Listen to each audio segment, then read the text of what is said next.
1000 ஆண்டுகளுக்கு முன் புனித கங்கை கரையில் ஆரம்பமானது ஒரு பேர்கதை. அதுதான் மகாபாரதம்.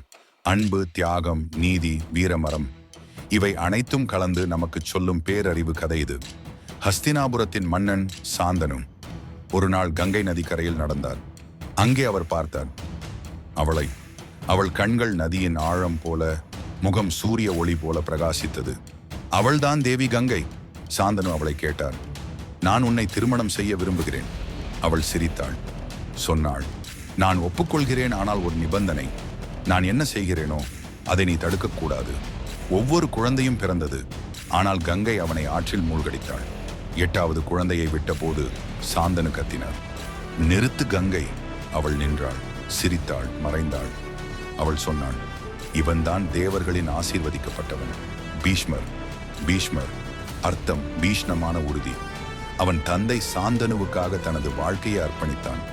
தந்தை மற்றொரு பெண்ணை மணக்க விரும்பினார், சத்தியவதி. ஆனால் அவளின் தந்தை சொன்னார், உன் மகனின் பிள்ளை மட்டுமே அரசனாக வேண்டும். பீஷ்மர் சத்தியம் செய்தான், நான் திருமணம் செய்ய மாட்டேன், வாரிசு உண்டாக்க மாட்டேன். அந்த நொடியே அவன் பீஷ்மரானான். தியாகத்தின் உருவம்.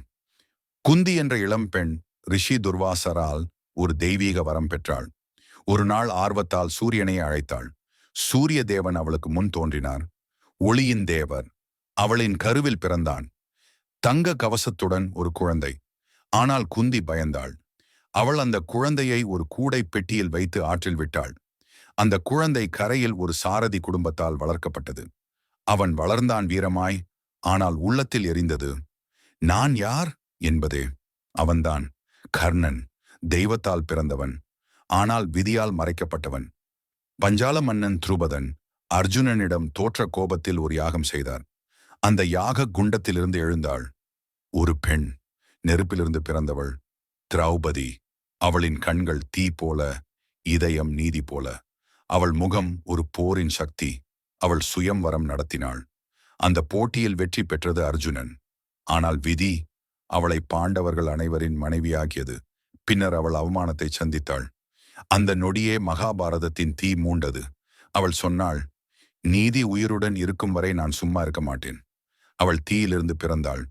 தீயை முடிக்கவே சாந்தனுவின் காதலில் இருந்து தொடங்கிய கதை, பீஷ்மரின் தியாகம், கர்ணனின் துயரம், திரௌபதியின் நீதி குரல் வரை மகாபாரதம் நமக்கு சொல்லும் பாடம், நீதி தாமதமாகலாம், ஆனால் தோல்வியடையாது.